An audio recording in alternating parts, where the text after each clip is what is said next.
Let's see. Let's see if this is working.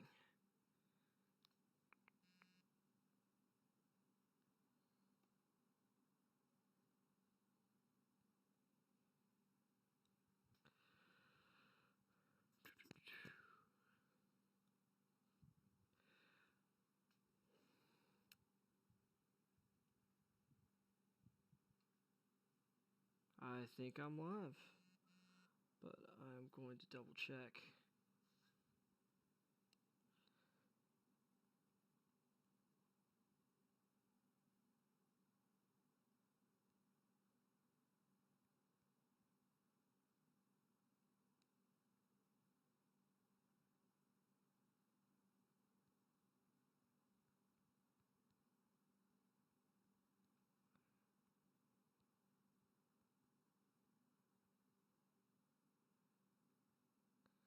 Why does my channel not show up?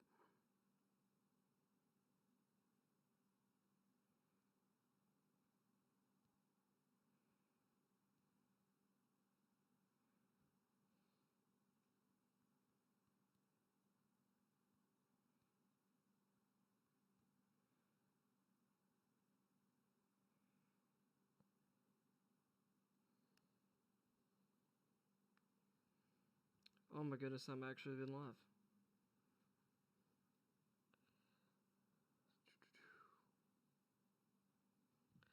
Alright, well now that I've been live and awkwardly looking at my phone, seeing if everything's working out, welcome to BlindEyeLive, the new, semi-decent sports talk radio show on the internet. I am your host, Blind Eye himself, from my, semi-decent surroundings here in, my little office space here. And, thank you, Internet, for tuning into this. I don't believe anyone's here right now, but if you're watching this after the fact, I appreciate you.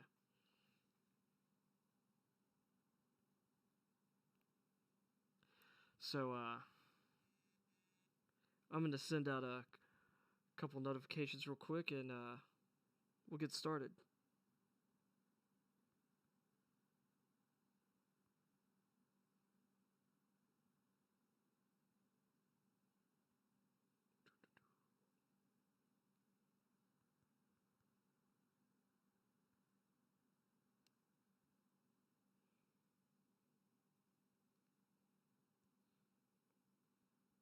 Two.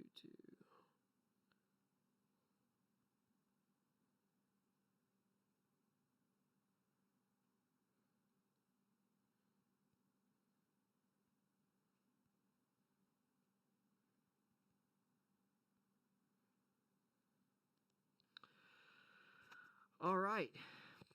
So this is the inaugural show for BlindEyeLive, so I figured I would start this out by telling people a little bit about myself.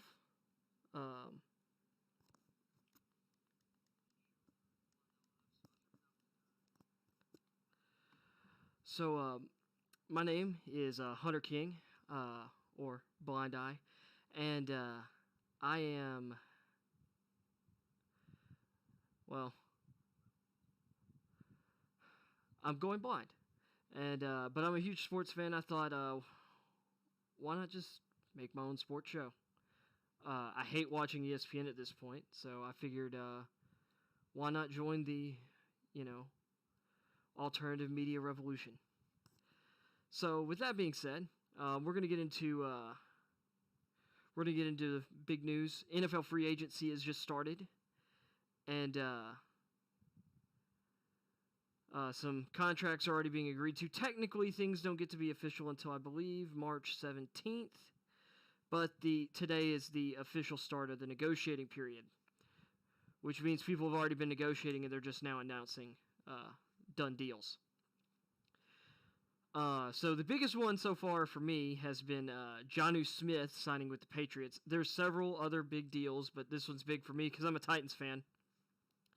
And I was really hoping we'd be able to bring back Jonnu Smith, but that's apparently not happening. So Jonnu has signed with the Patriots. on a deal with $31 million guaranteed, I believe. It was a 4-year, $50 million contract. I would need to pull the numbers back up to double check. But Jonnu Smith, I'm not going to get as caught up on the numbers right now because some of that stuff is likely to change because this stuff is being announced. Things aren't totally official yet. So I probably will wait for the most part on dollar amounts until the 17th when I do a show on the 17th going back. Hey, what's up, Danny King? Good to see you. Welcome to the show. But yeah, so Jonnu Smith to the Patriots. Big blow to the Titans. Behind Derrick Henry and A.J. Brown, he was the third most important offensive weapon. Corey Davis, I was resigned to us losing, but Jonnu's going to be a big deal. 9 offensive touchdowns, 1 rushing. For a tight end, he is fairly elusive in the open field. He has decent pretty good long speed, and he's a powerful runner. Great after the catch. I think the Titans are going to miss him immensely, which means, and one position it's like I'm planning on also doing a ton of draft stuff. I do draft evaluations personally. And I'm going to have to really dig into like the depth of the tight end class, see if there's anyone, because after Kyle Pitts and Pat Freiermuth of Penn State, I'm not super excited about a ton of the guys. And there's a tight end from Georgia who was underused there that I'm blanking on his name right now. But after him, I think he's like my third favorite guy, but he's like going to be boom or bust. Brevin Jordan of Miami's pretty good, like as a prospect. Kind of like Charlie Kohler of Iowa State, but it's a better tight end class than last year because any tight end class should be better than last year's. But I'm not like, I don't think there's like a ton of depth to this tight end class. At first glance. Not like the wide receiver class. So I was really disappointed the Titans apparently are going to lose Jonnu. So he's to the Patriots. Patriots making big moves. So I think it was yesterday, 2 days ago, they announced they were bringing back Cam Newton, 1-year deal worth up to $14 million after incentives. Pretty good deal. It's double what his contract was last year. It was like incentives up to $7.5 million. And I guess they decided that they wanted to run it back with him, even though they benched him for a bit for Jared Stidham. Brian Hoyer played a little bit. I find it very interesting what the Patriots are doing at quarterback. This does not preclude them from drafting a quarterback, but it seems like they are committing to Cam Newton, which fairly interesting. So Cam Newton, they bring in Jonnu Smith. They needed tight ends. They drafted 2 tight ends last year, and neither of them worked out year one, though most tight ends don't. So for most people, I would say be patient on the tight ends, young tight ends. It's like for a lot of guys, especially mid-round guys, you're not really going to see a big bump until like year 3. Some guys will break out year 2. Like typically the great ones break out in year 2, but if it takes till year 3, that's not like crazy. Travis Kelce didn't just walk in the league getting 1,000 yards pretty much a season. George Kittle wasn't, breaking the single season tight end receiving yards record year 1. Although I thought it was crazy George Kittle lasted to the 5th round. That guy just had stud tight end, all around stud tight end written all over him for me. But I am not an expert in tight end evaluation. I'm not an NFL scout, as much as I'm trying to learn all the tricks of that trade. Although I do believe that I'm really good at evaluating quarterbacks.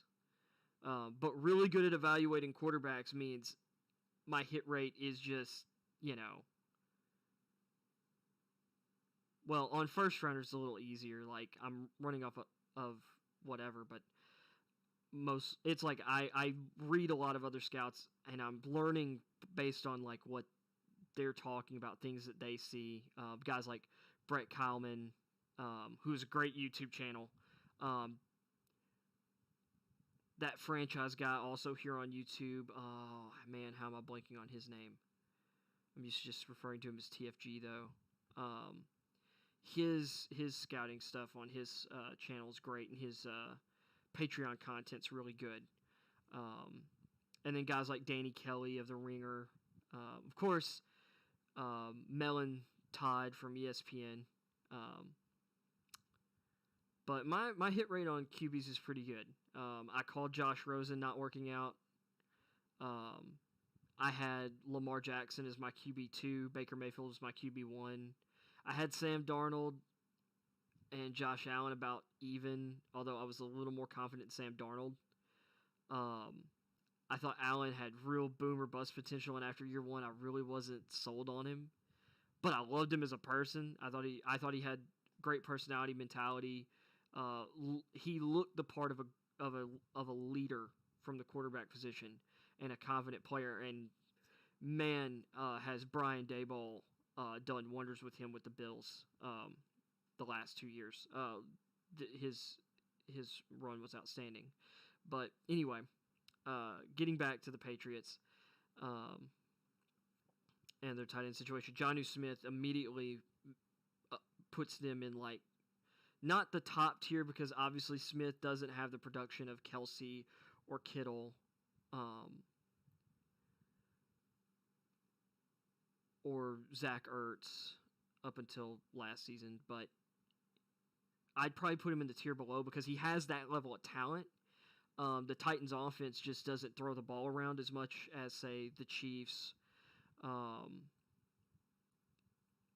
and really not even the Niners. Although Kittle was basically their number 2 option, or really in most cases, actually, I would argue their number 1 option the last few years. And their receivers really were their secondary options in a lot of cases. With the Titans, depending on the play, sometimes he was the number 2, but really he was the number 3 option until you got to the red zone. Because obviously behind A.J. Brown's the number 1 in Tennessee, but Corey Davis was clearly the number 2 and had a really good year this year, but he had struggled with injuries and consistency like before last year, and I just Jonnu has had steady upticks in production in the last 2 years. He's been really good, with over 1,000 receiving yards over the past 2 seasons. He had 9 total touchdowns last year. Really big factor in the red zone. So I would say that the Patriots, that was something they really need for the way they run their offense. And Cam Newton loves the tight end position. He and Greg Olsen had a great connection in Carolina. And I think that it would be foolish to think that Cam and Jonnu couldn't click pretty quickly, especially in New England, where if you've seen the way they've used the tight end position with Rob Gronkowski, Aaron,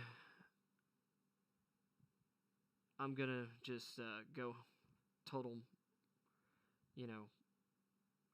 Aaron the Murderer Hernandez, how about I put it that way, and some other guys over the years. But Rob and Aaron had a heck of a 2-man tandem there. Ben Watson before them. Ben Watson was pretty good with the Patriots under Bill Belichick. Let's see, Jonnu. It seems that they have signed Devin Goodrow. I believe that's how you pronounce his name. I know the first it's Devin or Devon, and I believe his last name you pronounce it Goodrow. It's Cajun. Nose tackle for the Miami Dolphins. Really good run defender. Has some push in in pass rush. He's not he's not slow, but he's also not like super fast. Um, he fits exactly what they like out of their tackle type players. Um, although he's not as big as their typical nose tackles, he's a little bit smaller. Because I want to say he's about 315. Now I could be wrong. He might be 320, 325, but I believe he checks in about 315. And in recent years, the Patriots have employed guys like Danny Shelton. Danny Shelton's like 340, if I remember correctly. But yeah, that's a solid signing. He's a solid interior lineman. Not gonna. I'll need to look at the contract numbers. From what I understand, pretty reasonable contract. If you're not like paying an arm and a leg for a mostly run-down oriented player who's good at playing the rundowns, like, is a plus to that, not just, you can replace this guy with anybody. I'm usually gonna be cool with that deal. A lot of people, or a lot of Titans fans, I think, underappreciated Daquan Jones, who's a free agent this year, because, well, man, he was making $7 million a year, and he doesn't get any sacks, and he doesn't make like a ton of tackles. It's like, yeah, but if they don't double team him, he is going to blow up that run play. He controls blockers, and he shields our quicker, speedier playmakers like Jayon Brown, Rashawn Evans. I believe I got his name right. Yeah, Rashawn. And our more penetrator type defensive linemen like Jarrell Casey, who was with the team up until last season, and now Jeffrey Simmons, guys like that. Guy like Goodrow, solid signing. And the Pats also made a trade a few days ago, acquiring Trent Brown, their former right tackle, who signed a big free agent deal a few years ago with the Raiders. Well, the Raiders traded him back to the Patriots for, I think, in exchange of, I think they sent Brown in a 7th-round pick for a 5th-round pick, because they wanted to get Brown's contract off. And then the Patriots were able to restructure Brown's contract, so he'll be down from, I believe the average annual value of his previous contract was like $18 million, so he's going to be down to like an $11 million cap hit this year. That is really good business by the Patriots. And Raiders fans and the Raiders front office could say, well, we needed the money, we got some young tackles. This is a deep tackle class. Trent Brown's a quality right tackle, veteran right tackle, and you can't teach 6'8", 380 with the ability to move and mirror pass rushers who are much quicker than he is, or at least these super athletic pass rushers. It takes a lot to move 380 pounds the way he does. I mean, I don't know about you, but I'd love to have a dancing bear at right tackle. And that's what Trent Brown is. Just massively powerful, but agile. He's an incredible player. Is he the best right tackle in the league? No. But when it comes to the run game, he moves people. He's blowing people away, and he's more than solid in pass protection. That guy's easily worth $11 million in this market. So getting him back was big. So that allowed them to trade upcoming free agent right tackle Marcus Cannon. I believe his contract's running up soon. And they traded him to the Texans. The draft compensation in that deal was not released, though. Although, from what it sounds like, the Patriots were sending a late-round pick, probably a 7th or a 6th, to the Texans for probably a 4th-round pick. But then again, it's also the Texans in that front office, so I'm going to assume that maybe they even got a third out of the Texans for Marcus Cannon, because they overpay for everything. I don't care that there's a new regime in there. There's really not a new regime. There's really not. Jack Easterby, Vice President of Football Operations, he's still there. Bill O'Brien is gone, but they replaced him with Nick Caserio, who's also a Jack Easterby guy from New England. For people who don't know about Easterby, came from New England. He was a chaplain for the New England Patriots. He has somehow worked his way up to the Vice President of Football Operations for the Houston Texans. He's the chief football guy for owner Cal McNair. As a Christian, I respect the man's faith, whatever. But since he's been with the Texans, it has been a slow decline downhill. And their organization's reputation around the league, from a players and agents agents are cool with the Texans because they overplay players. But in terms of, from a professional standpoint, players like Andre Johnson, who never speaks, does not like Jack Easterby and believes he is a clown and that the Texans are doing things the wrong way. Andre Johnson never said anything as during his superstar, should be a Hall of Fame career with the Texans. One of the best wideouts of my lifetime. This guy just showed up to work in a league where the top stars at the wide receiver position tend to be fairly outspoken characters. Andre Johnson and Larry Fitzgerald, mild-mannered, came to work and outplayed everybody. Really respect those guys. If Andre Johnson is coming out and saying something is wrong, something's wrong. I mean, J.J. Watt blasted Bill O'Brien last year.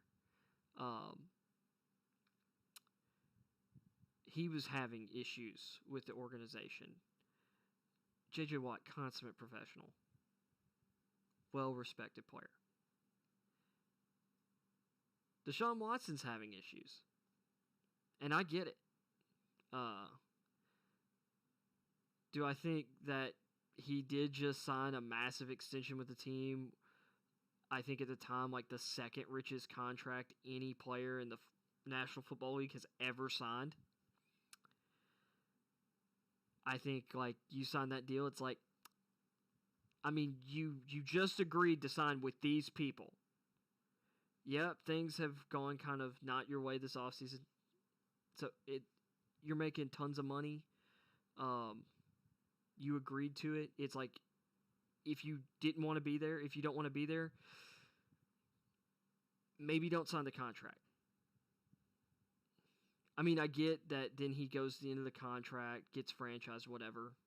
This was an extension on his rookie deal, but I don't know. That's one thing I'm kind of like,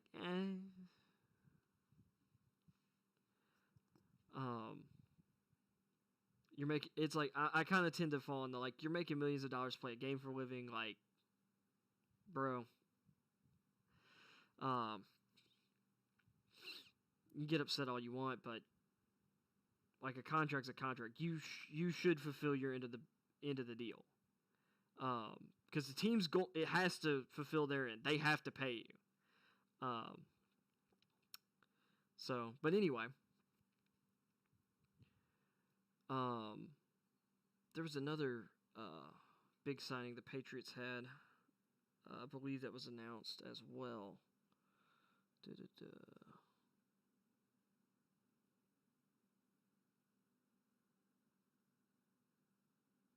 If I can find it in this mess.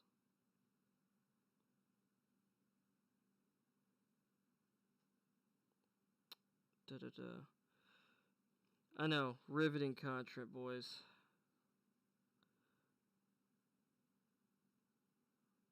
I have think I found it.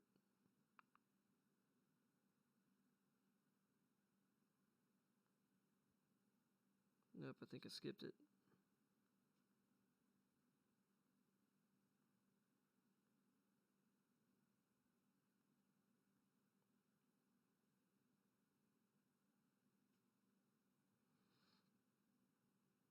I found it. So yeah, so the Patriots have acquired Trent Brown, re-signed Cam Newton, signed Jonnu Smith, signed Devin Goodrow. They'll be getting back Dante Hightower and Patrick Chung, who opted out last year.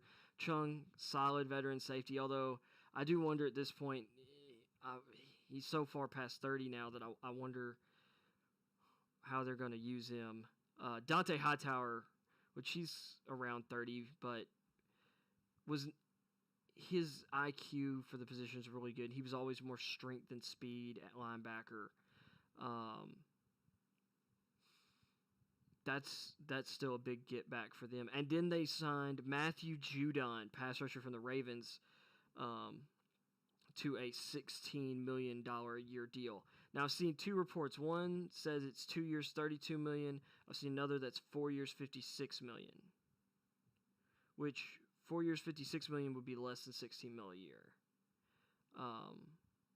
So it might be that it's 4 years, 56 with $32 million guaranteed. Not sure. But that's a big get for the Patriots. They've been kind of without like a top shelf pass rusher since they traded Chandler Jones. And then Kyle Van Noy left, but I wouldn't call him like a top or like a real number one pass rusher, Kyle Van Noy. Although he's a free agent, man, maybe he goes back too. Or he ends up with the Texans because Patriots connections. But yeah, so Matthew Judon. Patriots making big moves with their cap space. That team's looking really solid. Miami and Buffalo better look out. Although Buffalo looks really good, which, speaking of some other moves, a couple days ago, Matt Milano, linebacker for the Buffalo Bills, signed a 4-year, I think it was 4 years, $41.5 million extension. Or it was 4 years, 45 mil. Maybe 4 years, 45. It was 4 years, 45 mil with $21.5 million guaranteed at signing. Which, really good deal for the Bills. I think if Milano keeps up his level of play from the last couple years,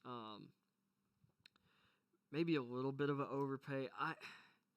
It takes a special linebacker for me to get excited about a contract like that gets like close to 10 mil or over. But it's cheaper than what the Jets paid for C.J. Mosley, and Milano doesn't have Mosley's injury history, which Mosley has barely played for the Jets in 2 years after signing that contract. I think he's missed like 70% of the games or 75% of their games, I think. Which has been a bummer for them because Mosley's a really good player, but the Bills keeping Milano is a big deal for keeping their defense as intact as possible from last year.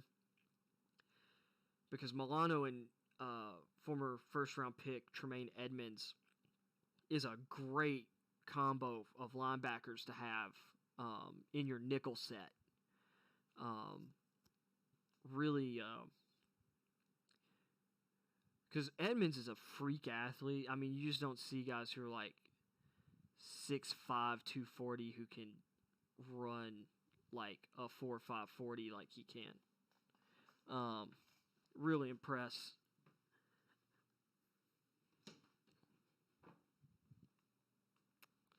Sorry about that. But yeah. Tremaine Edmonds, really athletic. Matt Milano.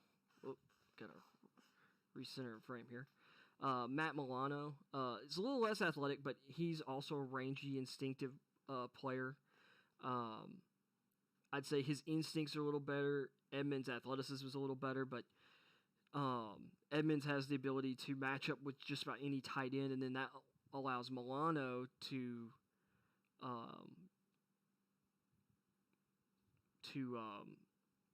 basically kind of rove the underneath of the field and make plays using his instincts. I think it's a really good pairing. And when you couple that with how good their secondary is, with, all-pro corner Tre'Davious White, Pro Bowl level safety Jordan Poyer, I believe Micah Hyde, also a former All-Pro, Levi Wallace. Uh-oh. Hey, am I back? My stream apparently briefly disconnected. Let me double check.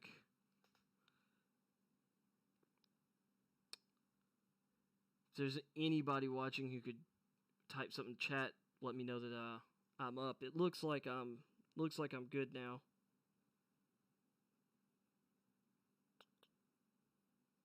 I think I'm good.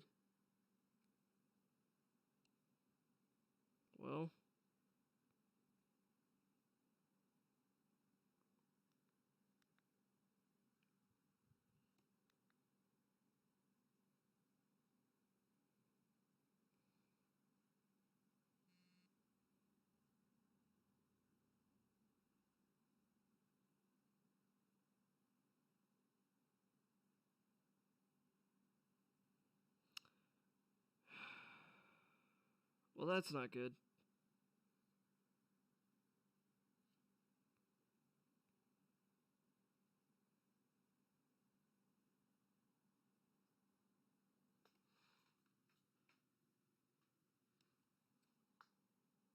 Okay, so I'm back on, because where I had my stream up on, it was looking pretty jumpy. But anyway. Okay, cool. Thanks. Something just blipped, and I'm wondering if it wasn't enough to where I don't think my internet like totally went out there, but okay. So anyway, thanks, buddy. I appreciate you, Atlasad.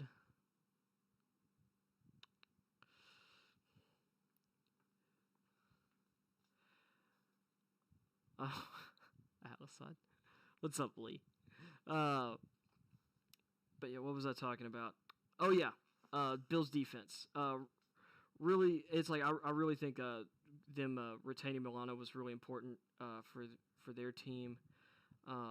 They cut John Brown, wide receiver. He was back to not being able to stay healthy last year, and with Stephon Diggs on board, with Cole Beasley in the slot, and Dawson Knox developing at tight end, and Gabriel Davis. I believe it was Gabriel Davis that they drafted last year. He had some moments. I think having him as their other outside guy, and I believe Robert Foster is still under contract with them, but he might be a free agent. But he might be someone they could easily get back as another tertiary option, deep threat. Bills have a great roster. We'll see what they do with the little bit of cap space they have remaining in free agency. They also re-signed Darrell Williams, offensive tackle. And I want to say they got him on a fairly decent contract. I want to say it was like 3 years, $28 million. If you can get a quality offensive tackle who can also kick inside the guard for under $10 million, who plays as well as Williams does when he is healthy, and he has stayed healthy the last couple years, that's not bad. And I believe they only had to guarantee like half the money on that contract. If I'm remembering correctly, they only had to. So that's not terrible either.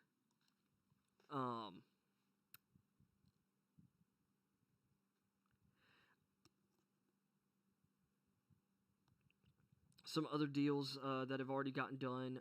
The Green Bay Packers have re-signed Aaron Jones, running back, 4 years, $48 million. I believe was the number. If it wasn't 48, it was 44. But they're paying him $12 million a year, which is pretty good for a guy who, over his first 4 seasons in the league, has, I believe it is 3,340-something rushing yards and like 40, I want to say it's like 40-something touchdowns. Basically, let's just put it into context. His rushing yards and rushing touchdown numbers over his first 4 years are matched only by Jim Brown.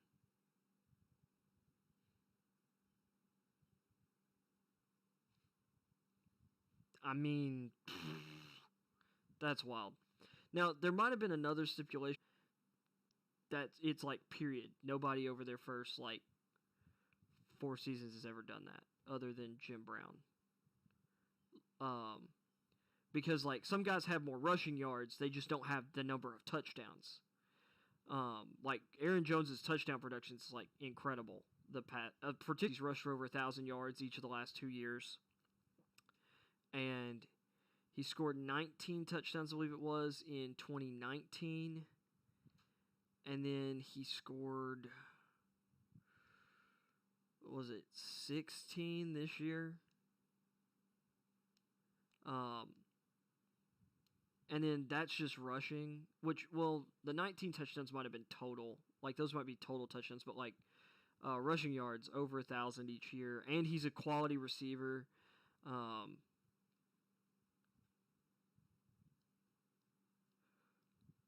In terms of, for the most part, staying healthy, I think he's missed, like, 2 games, maybe 3 games the past 2 seasons, which for a running back is actually pretty good because they tend to miss like a game because of a rolled up ankle or something. Like Derrick Henry has missed like I think 1 game each of the past 2 seasons. Sometimes it's because the team decides to rest them for a game, whether it's due to injury or wanting to prepare to rest them up for the playoffs, such and such. But for sure, getting Aaron Jones back is a big deal for the Packers. Although, it is kind of funny now that they spent a second-round pick on A.J. Dillon last year, running back out of Boston College. Really like him as a player, and he had a huge, like, 123-yard game against the Tennessee Titans late in the regular season last year. He's a big, he's 6 foot, 240, if not 250-pound running back, who ran in I think he ran like a 4.52, 4.54 40 at that speed. He doesn't have quite the top end speed of a Derrick Henry, although his 40 time I believe is pretty close. And he's not quite as powerful as Henry, despite being a little bit shorter and basically the same weight. But Dillon is a very strong, deceptively quick back. He's actually got some nice wiggle to him, too. There's a reason he was as successful as he was at a program that is as mediocre as Boston College is, even against like really good teams. Like Dillon would put up numbers. But I mean, you do need multiple running backs in this league, and Dillon, because of his size, is perceived as not very good receiving back, or at least it's assumed that he's not as good at receiving back. But he actually was a really good back out of the backfield in college. So him and Aaron Jones give you a nice like 2-headed group there, like 2 very balanced running backs. But kind of wonder, like last year, with as many good receivers went in the second round, and the third round, and even later, like Packers didn't draft a single wide receiver last year. Maybe Rodgers gets lucky and the Packers decide, hey, let's draft him receiver in the first round or the second round, because it doesn't have to be the first round. If you are good at evaluating receiver talent and good at coaching up those receivers, it doesn't necessarily matter where you draft the receiver. If he fits what you want, if he fits your scheme,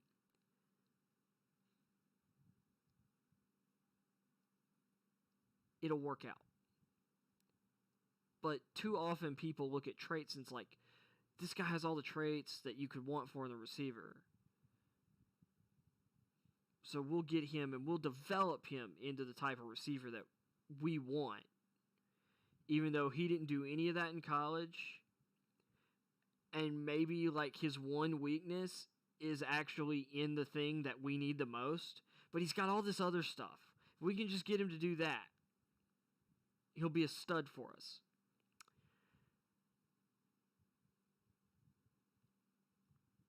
A lot of teams make mistakes in evaluations because they do that. Or in free agent signings because they're like, yeah, but we'll get more out of the previous people because we're great. We're great. We can just we'll turn him into what we want. Sometimes you got to work with what you got. Most times you got to work with what you got.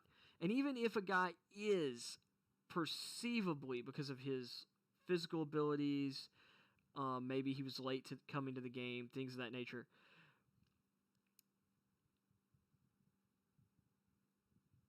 Just because a guy is perceived as being able to be molded into anything doesn't mean he actually can be molded into anything.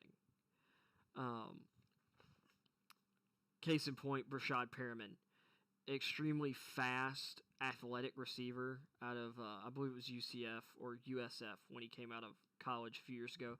Ended up drafted in the first round by the Baltimore Ravens. Didn't work out because people were trying to mold him into something that he wasn't, and that was a refined route running receiver. He's extremely physically gifted.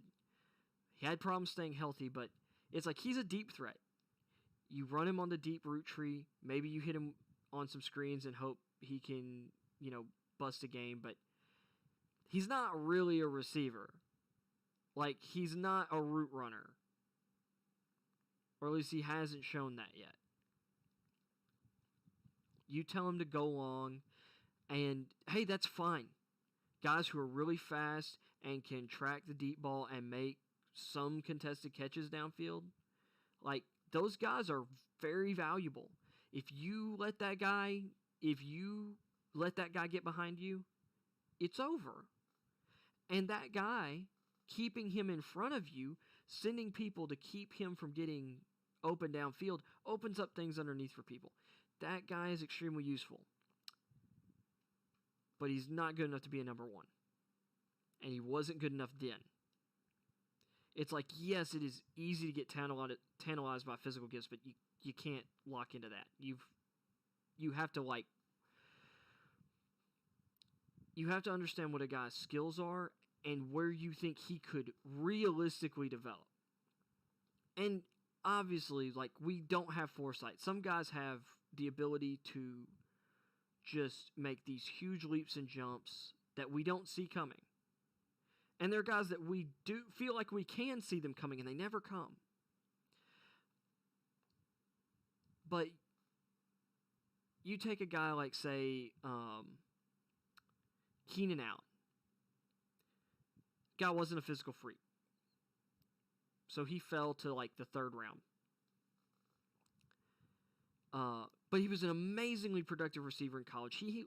His route running was amazing. His timing. He didn't drop the ball. His hand, just extremely strong hands. He constantly created late separation as the ball was getting there. And even when the defensive backs recovered, he was able to catch the ball through contact. But he ran a 4.7 40-yard dash. Here's the crazy thing. Even though he wasn't that fast, the guy was incredibly elusive. And this guy was a quality punt returner early in his career in the NFL, despite not being blazing fast. Same with Jarvis Landry. Jarvis Landry did all the same things at LSU, and he ran a 4.7 240. Ends up going in... I think he ended up actually going in the late second round of the Miami Dolphins because the Dolphins were the front office were we're making tons of other mistakes, but this guy, it's really obvious that he is really good at this football thing that we all, work in. So we're going to take him and forget about the 40 time. And he was a... It's like he and Michael Thomas, I think, are the top two receivers in terms of catches over the first 4 years of their careers. And Jarvis Landry also, really good punt returner.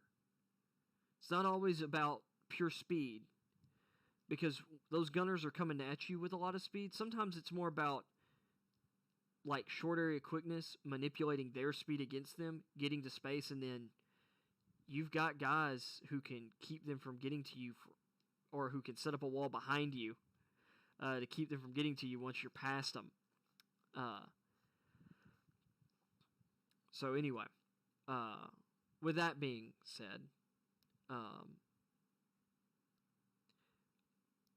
I think the Patriots and Bills have done a really good job in the past of finding guys that fit their scheme and fit what they want to do.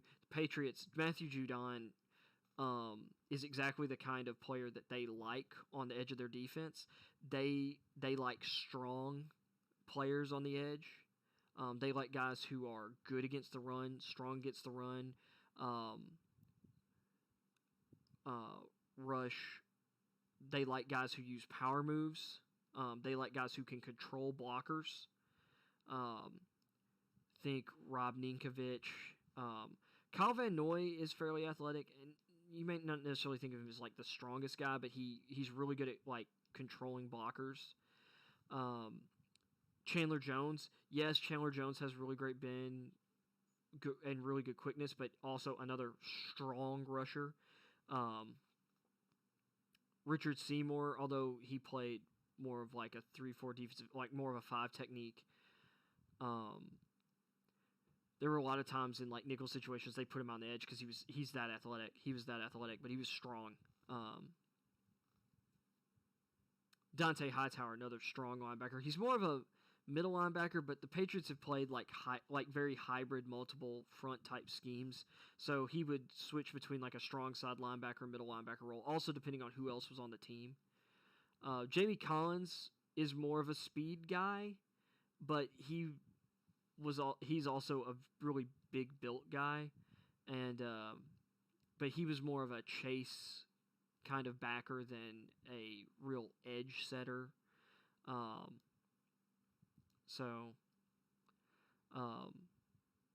But the Patriots like their edge guys a lot. And the Ravens are very similar in this. This is why I think this is a good fit. The Ravens also like more powerful type edge presences. Terrell Suggs, Peter Bulware are two guys that really come to mind. Going back also that early 2000s period, Adalis Thomas, strong rusher. Of course, Judon, but Pernell McPhee, more strength than speed. Same with Courtney Upshaw, a guy that they drafted out of Alabama. More strength than speed. I believe it's Jalen Ferguson, third-round pick from, I believe, 2019 out of Louisiana Tech. 6'4", 272. More strength-oriented type player, more of a power player. Yeah. So guys like that. That's what the Ravens like. That's what the Patriots like. That's the kind of player I think the Titans need this year on the edge. Harold Landry is a great finesse rusher, great speed rusher. I think we need a guy to complement him.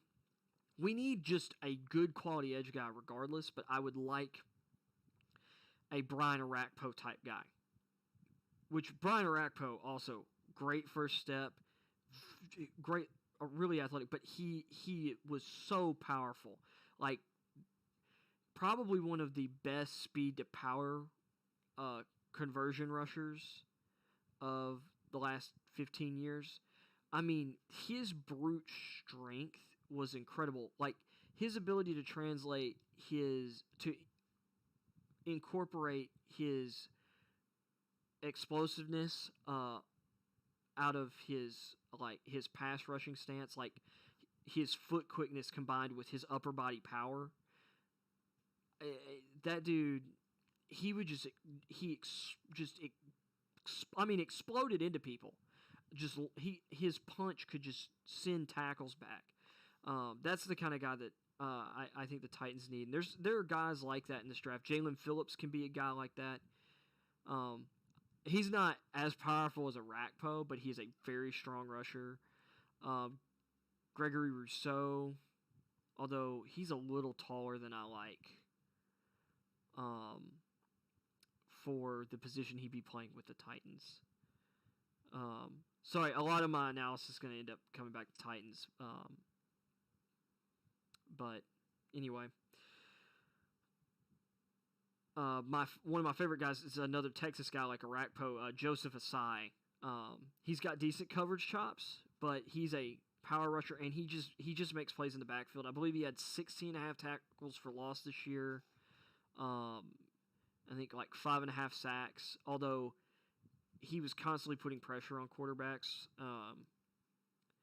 Don't just get caught up in sack numbers because that's how you end up with Vic Beasley's.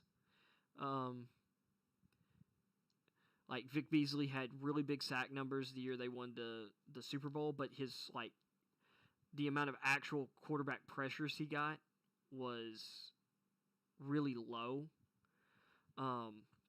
Typically, pass rushers convert somewhere around like 45% of their hits on quarterbacks are sacks. And he converted, I want to say it was like 80-something% of his hits on quarterbacks were sacks that season, which meant he actually was getting a low rate of actual pressure on the quarterback. So don't get just caught up in sack numbers. They are important, don't get me wrong, but look at the combined statistics of like the amount of hurries, hits, and things of that nature. I think are really important, and their ability to beat blocks. Now with the tracking data we have at our disposal, we have a stat now called pass rush win rate, and Vic Beasley rates really low in that stat. Basically, if a rusher can beat the block in like 2 seconds, or maybe it's in under 2.5 seconds, it's considered a pass rush win. And offensive linemen who are losing blocks before 2.5 seconds, it's like pass block loss. But I would need to double check those numbers. I'm more sure on the pass rush side of it that it's 2.5. But Vic Beasley has been low in that, and yet that guy was able to get a $9.5 million deal for 1 year from the Titans, and then we cut him by like week 7, week 6, because he's a bum. So, anyway, some more free agent deals, or at least re-signings that I'm aware of. Kyle, I always butcher this guy's name. It's like Kyle Juszczyk.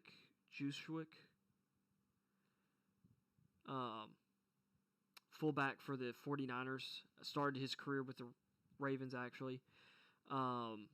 He was re-signed to a 5-year, $27 million deal with $10 million guaranteed. And don't let the title fullback fool you, or fool you into thinking that he's just some blocker that plays only in run sets.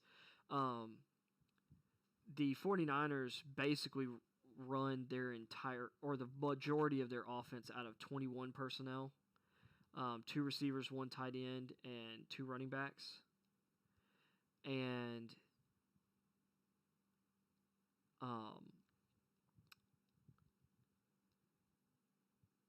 he is a multifaceted weapon. He can carry the ball. He is one of the best receiving fullbacks of all time.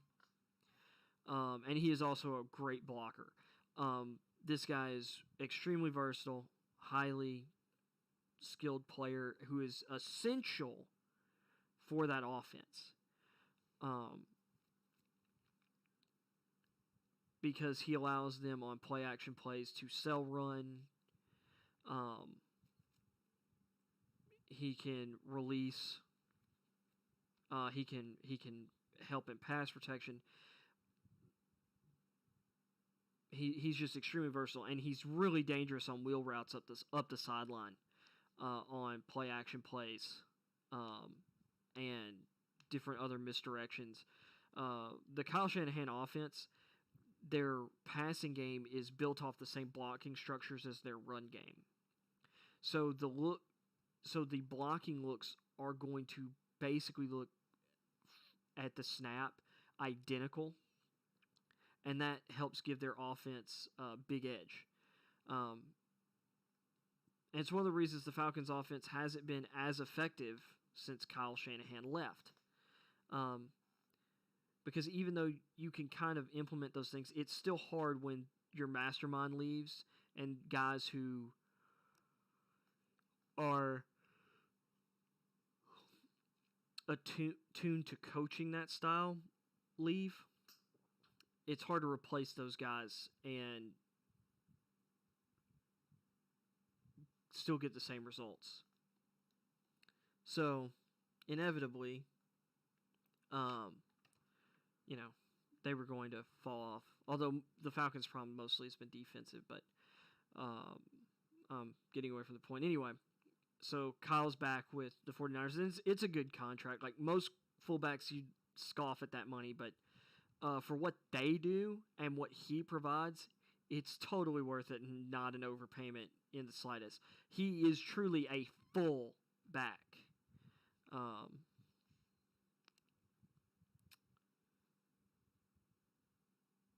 And then,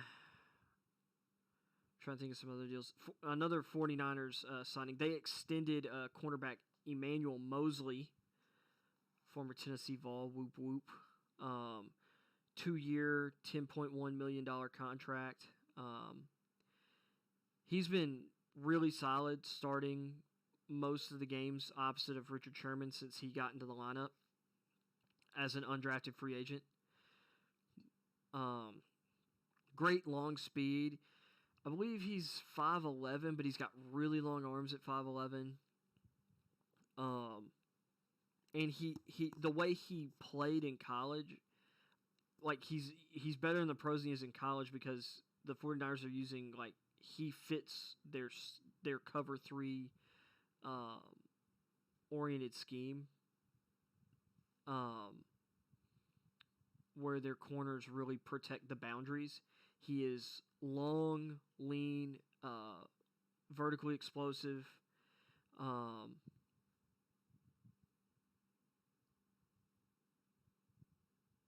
Good long speed.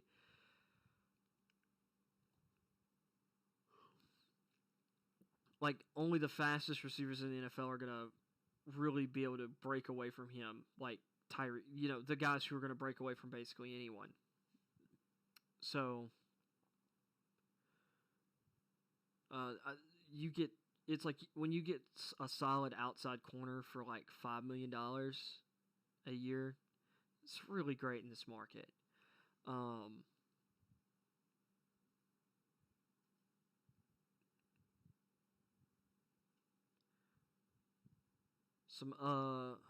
There was another deal that I'm trying to remember.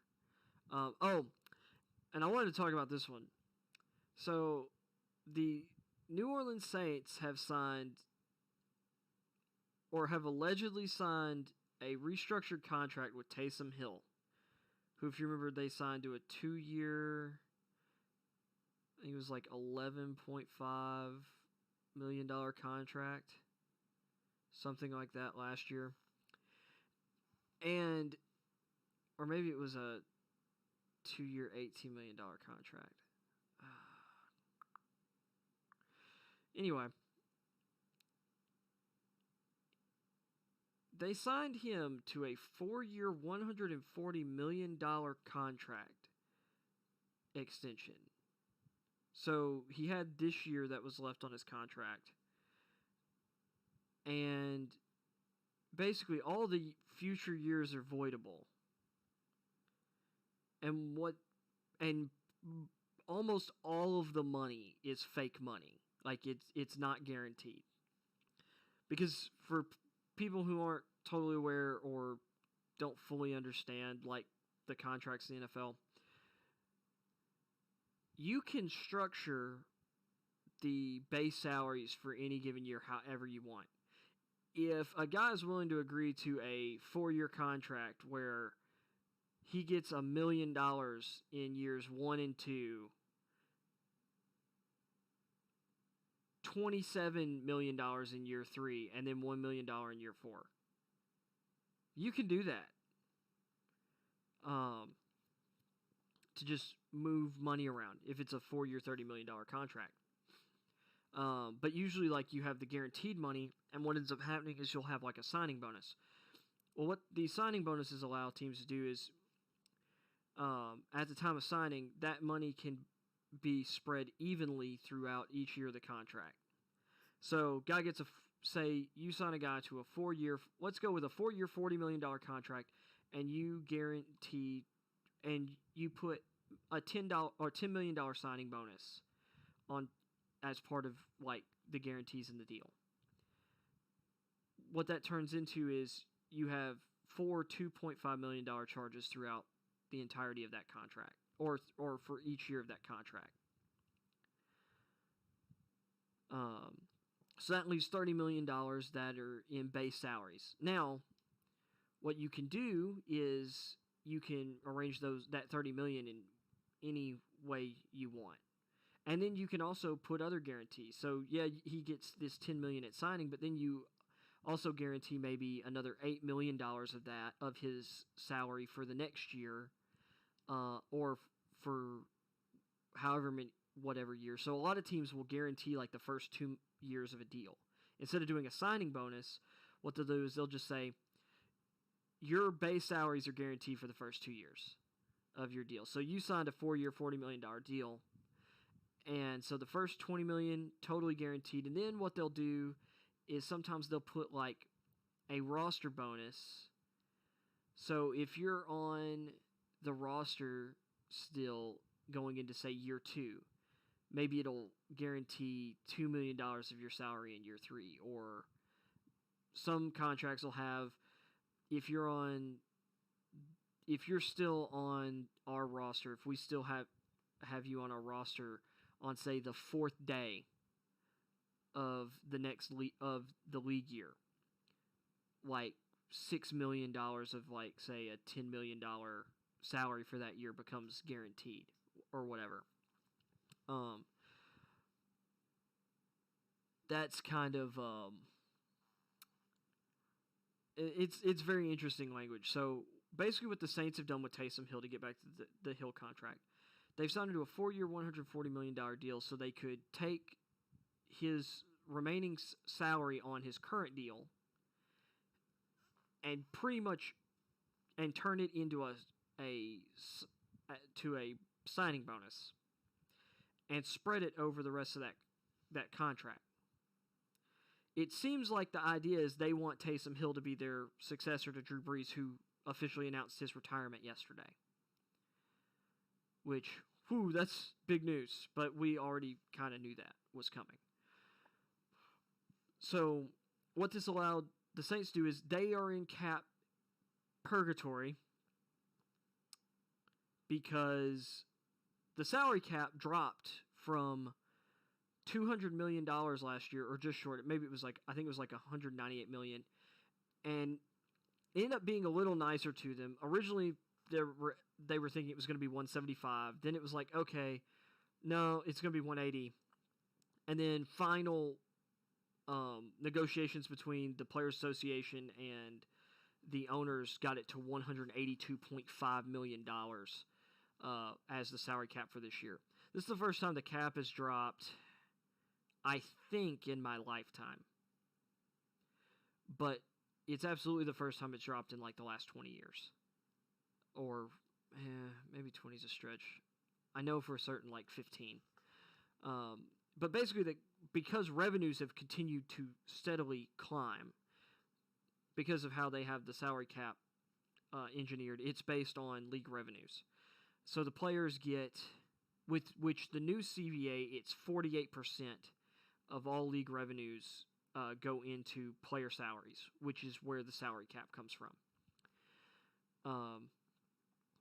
So, and if they add a 17th game to the NFL regular season, the players are actually going to get up to 48.5% of league revenues then, because of a part of the latest CBA that they negotiated last year, which I think was still a bad deal for the players, but, you know, it is what it is.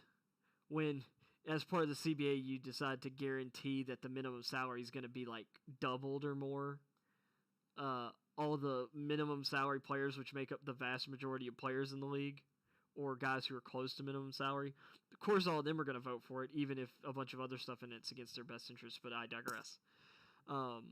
So basically, the Saints are sitting here looking at the quarterback market, and they're like, Taysom Hill, if he works out, which they seem to be very confident that he is like the next Steve Young, who's going to step in as a veteran age guy and then have like a great 7-8 year run after their Hall of Fame quarterback.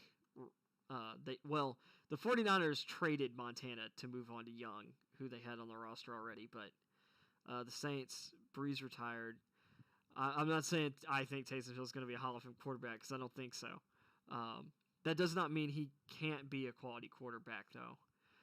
But what's going to end up happening is, or what they've done is they've turned pretty much his entire remaining salary for this year into a signing bonus that is spread out over the next few years, and that saved him several $1 million against the cap. And the Saints, because of the cap drop and how they've structured contracts and restructured players' contracts over and over and over again to defer cap hits and things of that nature, all those bills are coming due. Like Drew Brees, they have moved money of his into the future for years now. And so, yes, he announced his retirement, but that's probably still not going to become official, I would guess, until June 1st. So what happens on June 1st is they decide to throw this magical switch where if you release a player after June 1st or trade him, any guaranteed money, so dead money that you're going to still have to pay, which is guaranteed money on his contract that you have agreed to that has not come due yet or has not been paid yet.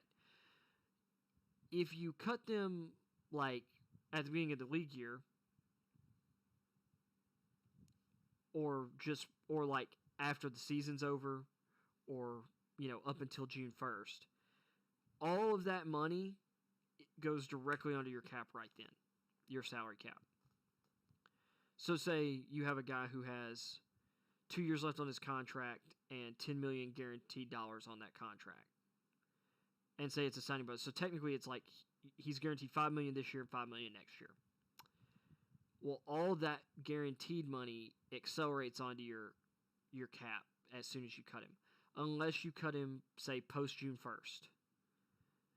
So then what happens is half of that money is of that guaranteed money, so $5 million would hit your books immediately, and then $5 million would roll over to the next league year.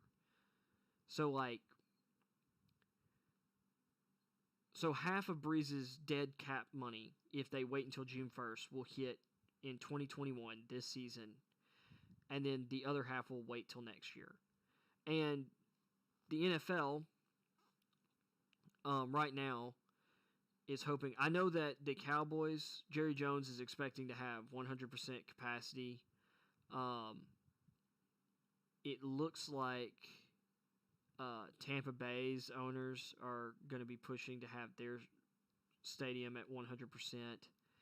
And honestly,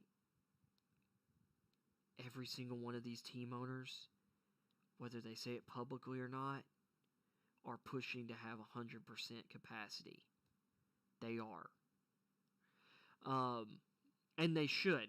There should be 100% capacity in the stands. If people want to go to football games, they should be allowed to go to football games. If you don't, it's like if you're terrified still of COVID, which you have every right to be, it's like it's your life. You stay at home. It's really that easy.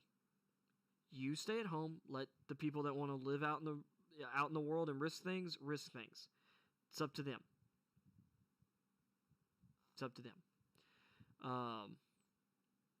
So if everybody's back at 100% capacity, heck, even 50%, that means revenues are going up. And you've got new TV deals that are coming up and being negotiated right now with the different networks over the next couple years. So the cap's going to start jumping back up. I would imagine this year the cap would probably be back up at 200. But with people going to games, a lot of people buy. It's like you're out concessions revenue on top of the ticket revenue, and you're out merchandise. A lot of people buy from the official team store. And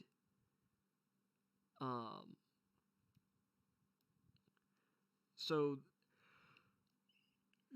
I would say that I would expect to see a jump, not just back to where the cap was last season. I'm expecting it, especially if we hit 100% attendance at most stadiums. I think we're going to jump because people are going to have missed out. But it's also possible that most fans are in a worse financial state, so maybe they aren't going to spend money on stuff at the team store like they used to. So, I don't know. But I would say it's at least safe to say that the floor for next year's salary cap should be that $198 million figure. I would expect it to break 200 mil, which will help a lot of teams because, you know, everyone plans their contracts and their cap for ascending salary cap. So this has led the Saints to be in salary cap, just total, you know, they were, I think at the end of the season, they were close to $100 million. Or when it was projected at $175 million, I think they were projected to be like, have almost $100 million over like the projected cap, which is insanity. Which a big part of that is due to Drew Brees and the money they moved for, but a bunch of other deals. So they spent this offseason restructuring contracts they'd already signed, signing a couple people to extensions that dropped their money for this year but accelerated into the future. And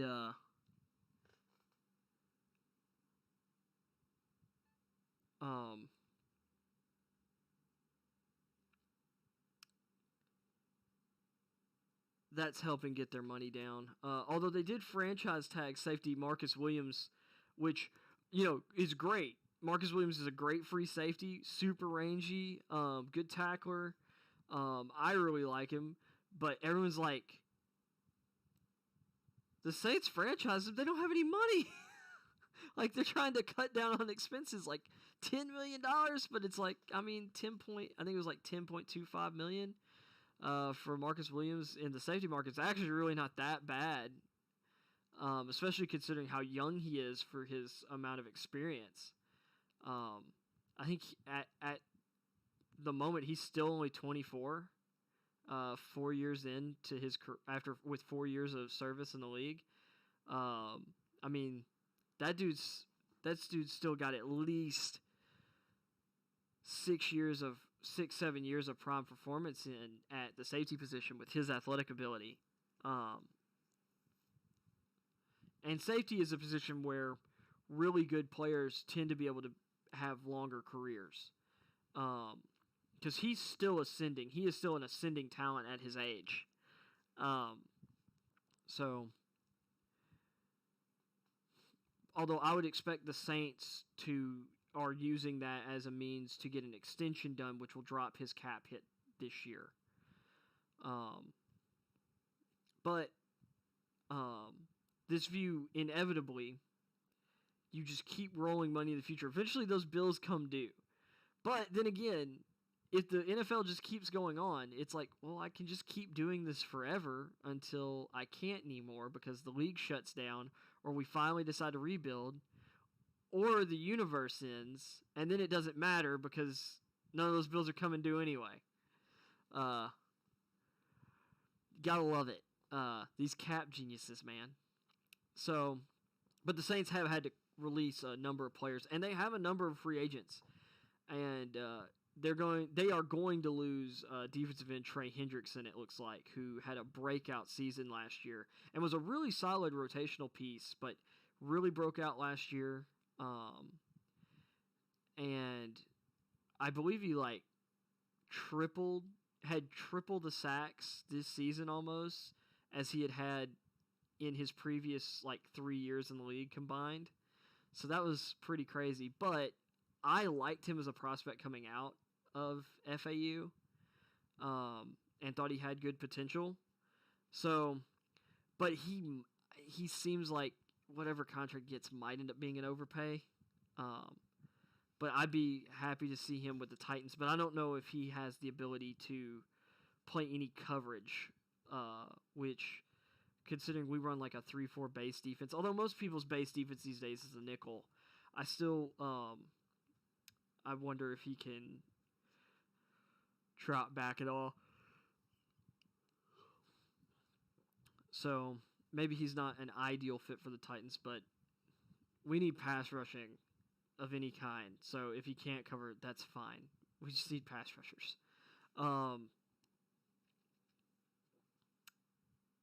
And then the Saints also signed running back Ty Montgomery to a 1-year, $3 million extension, which I believe Latavius Murray, who is their number 2 back behind Alvin Kamara, their change of pace, kind of bigger power back, I think he's out of contract and he's a free agent. So that probably means that they're not bringing back Murray.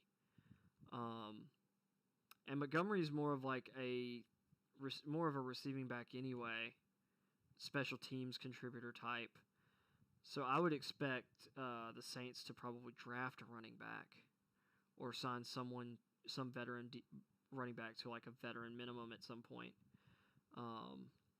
to help round out their running back room.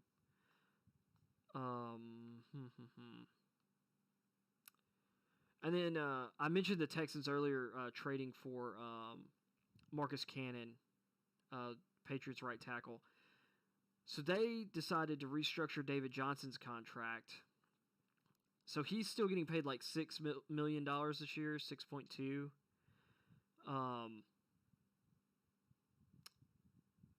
Which is hilarious, considering they then went out and signed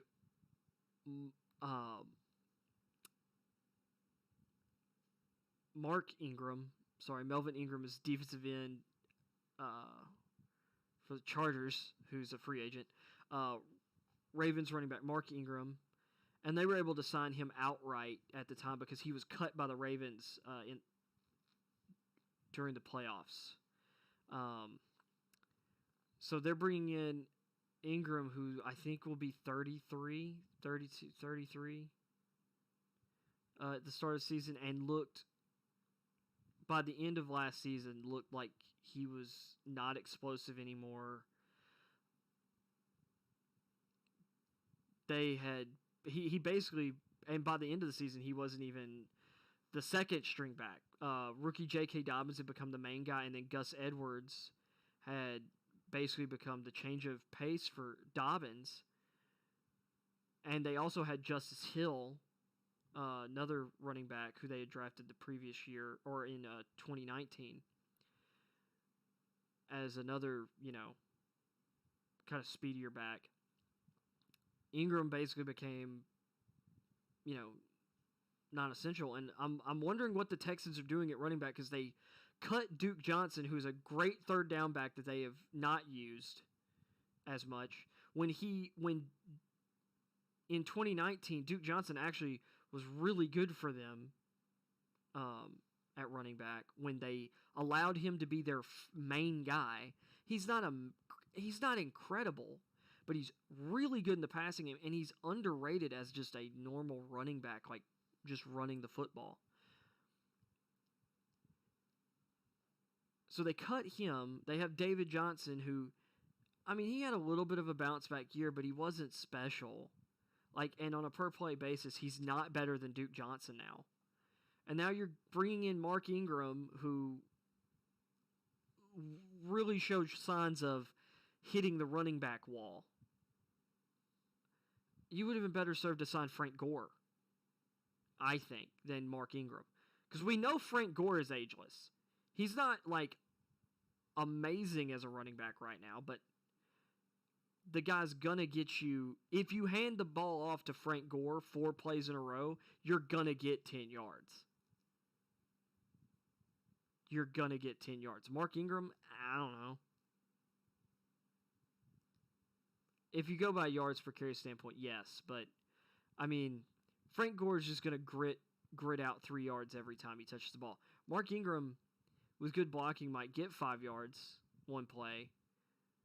But, like, he just... I just think Mark Ingram's hitting the wall. And he's got some injuries in his back, in his history, and I just think his career's over. I think Mark Ingram is done. So the Texans are going out and signing a guy who's done. And usually, this is another thing. Usually, if you are a productive player, the Ravens are not going to cut you. Not during the season, not during the playoffs. Because it's like the Ravens are a smart organization, and the reason they have been so good for so long is because they have a philosophy that they have stuck to. They have methodologies for everything that they do that work. They are consistent about them, and they tend to make the right decisions. They tend to make good decisions. So if the Ravens are moving on from a guy who the year prior was one of the best running backs in the NFL,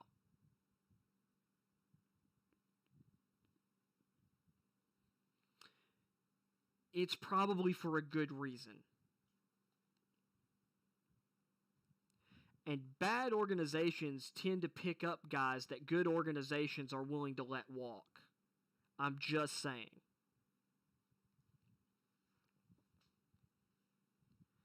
That's why you see all these teams that hire Patriots coaches and try and sign away Patriots players. The Patriots tend to re-sign the guys they want. They tend to work those things out before free agency happens. They don't let them get there. The good teams don't. It's like they lock up the guys that they have to have. And sometimes there are guys that, yes, you can't keep everyone. You can't pay everyone. And some of those guys are going to be good and go on to be good players elsewhere. But look at Jamie Collins. Outside of New England, Jamie Collins has had, or I think had one good year outside of New England.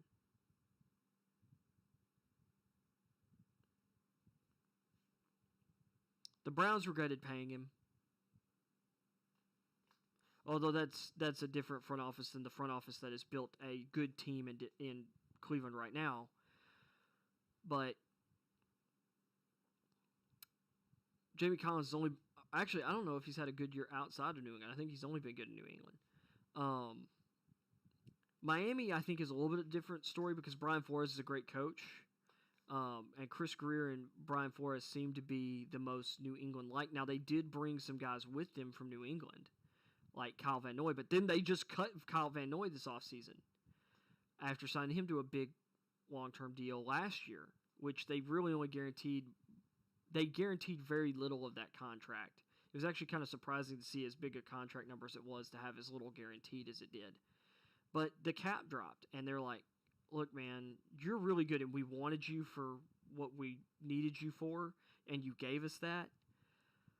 But in reality, you're not worth $15 million a season. And he's not. I think it was like $14, $15 million a year was the Van Noy contract. because I was surprised when I saw it. I'm like, I like Van Noy, but this is this guy's ideally $8 to $10 million a year. And he was hurt a little bit of last year, played hurt for some of the year, which he came out and said afterward to, make a big stink about getting cut. It's like, that's the business, bro. It's like their main two other outside linebackers were Vince Beagle and Andrew Van Ginkel. And both of those guys were really good. They were really solid at much cheaper prices. I mean, and Miami will likely draft a guy in that mold in this draft. And there are some guys that I think could fit that down the board, like Chris Rumpf of Duke. I think would be a good fit in Miami. A Jamin Davis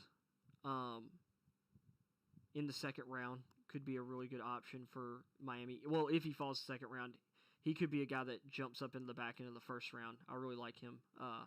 He dominated in Kentucky's game against Tennessee. He was everywhere. This guy has great athleticism, great in coverage, plays the run extremely well. He's my linebacker number 3 behind. This is a little controversial, but I have Jeremiah Owusu-Koramoah number 1, and then Micah Parsons number 2. Parsons is a physical freak, limitless upside, but Karamoa's football mind is incredible, and JOK or Joker can cover like a cornerback, and he plays the run like a top linebacker. He understands how to set the edge. The way that Notre Dame's defense was run, Brett Kalman had a great video on him that outlines it perfectly. But this guy can blow up run plays, and then in the national title game, he was getting matched up. They were leaving him matched up against Devontae Smith in the slot. The Heisman Trophy winning receiver that no one could cover. And he was sticking with him. And so I have him number 1, but it wouldn't shock me if 10 years from now Parsons is a Hall of Famer and Joker is merely a very wealthy multiple-time Pro Bowler. But I don't know. I kind of like Karamoah better. I think his floor is higher, and honestly, his ceiling's not that much lower than Parsons. Like, Parsons is bigger and stronger now, but Karamoah, like, his fluidity and coverage is far beyond Parsons. I think Parsons has more pass rush potential, but in terms of coverage, he does not have. I don't think he'll ever touch Karamoah in coverage, and in today's league, that's what's important. And Karamoah plays bigger than his size anyway. He was listed at 215. He's kind of an undersized backer, but there were reports by the end of the season that he was up to like 225 and maybe even 230. I know that during the pre-draft process, lots of guys add like muscle. I wouldn't be surprised if by the time the season starts, he's like 230. And if Karamoah's like at 230 pounds, then he'll be perfectly fine in the NFL linebacker, especially as quick as he is and slippery as he is. I have no worries. That being said, I was talking about the Texans that got to Miami because of the whole New England thing. But I'm gonna jump back to the Texans now. So the Texans acquire Marcus Cannon, right tackle from the Patriots. They then made a trade with the Dolphins to kind of keep this whole New England triumvirate going. The Texans traded middle linebacker Benardrick McKinney, former, I believe, second-round pick out of Mississippi State. I really liked him the year he got drafted. They have traded him to Miami, which Miami needed an upgrade at middle linebacker. And this is a definite upgrade at middle linebacker. For Shaq Lawson, who would play,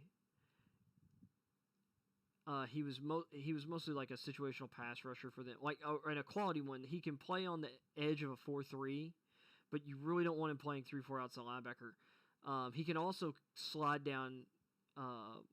He can kind of rush from the interior, but for the most part, he was like a nickel defensive end for them.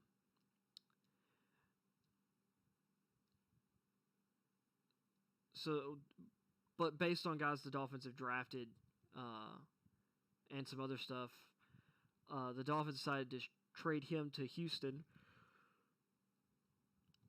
in the exchange of draft picks. I believe Miami sent a 6th-round pick with Lawson, and the Texans sent a 7th-round pick with McKinney. Or the Dolphins sent a 5th-round pick, and the Texans sent a 6th. But the Texans sent the lower pick, Miami sent the higher pick, and that's kind of interesting because I would think a solid pass rusher would be more valuable than a solid middle linebacker. But, you know, I guess McKinney was never labeled as a disappointment, as Shaq Lawson was briefly early in his career after being a first-round pick. So it could also have to do with the money on their contracts, but I want to say they're actually fairly similar.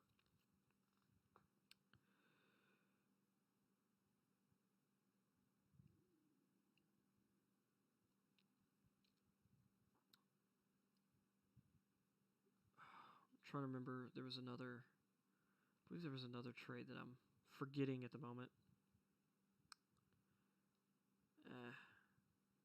Cannot remember off the top of my head. So right now, the people who've done the most work are the Patriots. I remember the trade. And then the Ravens made, or reportedly are making, a pretty big trade with the Jacksonville Jaguars. So the Baltimore Ravens would be sending right tackle Orlando Zeus Jr. Brown, or Orlando Brown Jr., sometimes called Zeus Jr. because his dad, Orlando Brown, was referred to as Zeus during his player career. Brown is a massive offensive tackle and has been really great.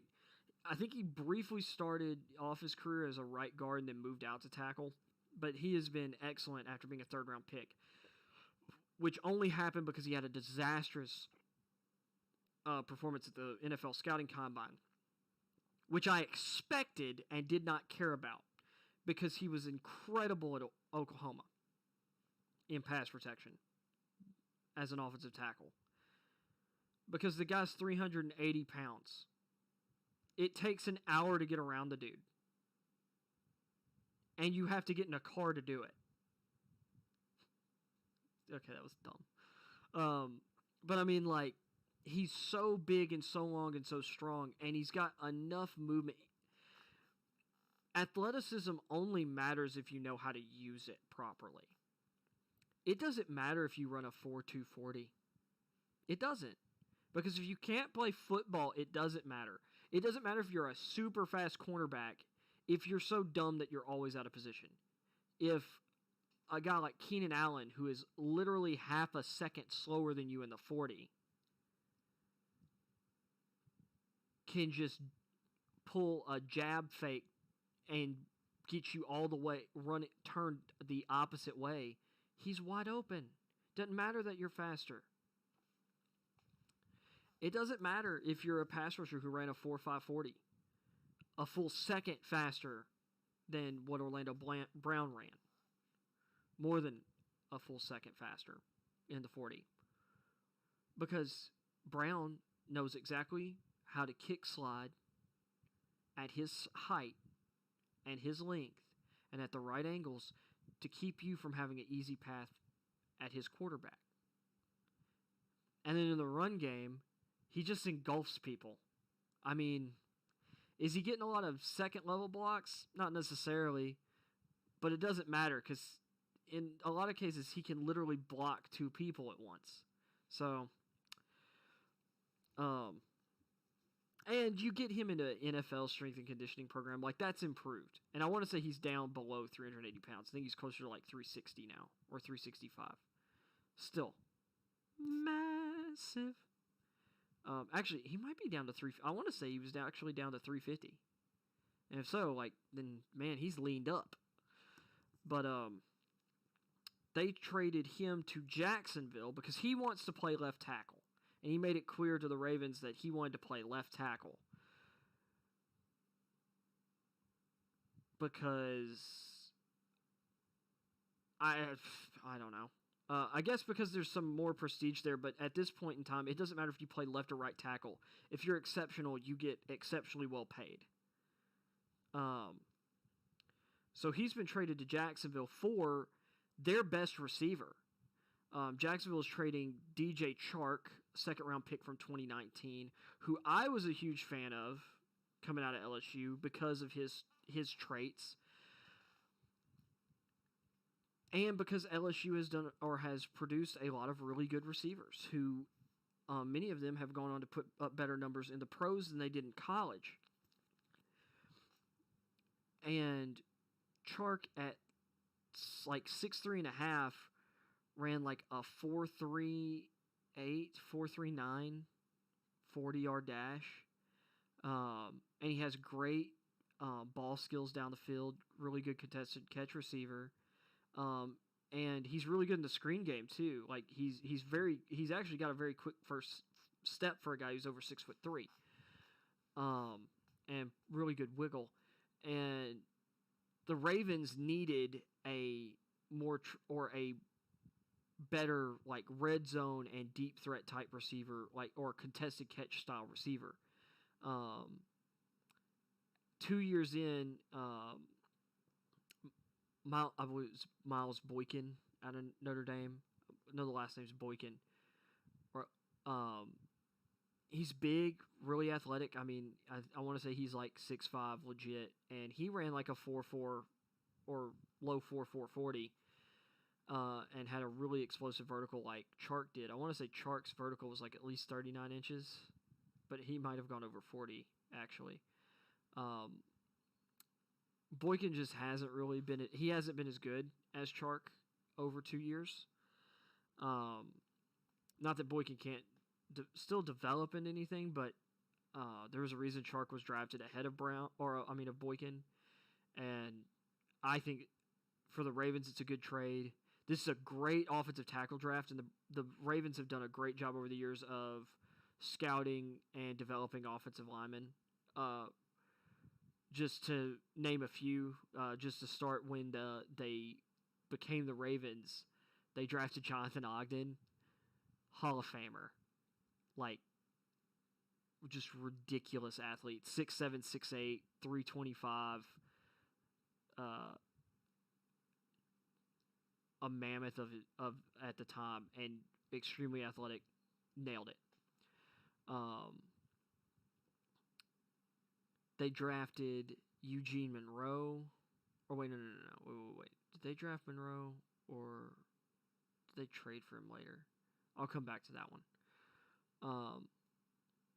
Marshall Yanda, who they drafted, and he's absolutely a future Hall of Famer. He retired before last season. Mostly played his career at guard, but could also play. He could play any spot on the offensive line. Because of injuries, he had played tackle for them and played extremely well. They drafted and developed Kalichi Osemele, who played right tackle for them and then kicked inside to guard. And has been a mostly dominant guard until injuries have limited him the past few years. He was on the Chiefs this year, but he was amazing with the Ravens and then with the Raiders, who signed him in free agency from the Ravens.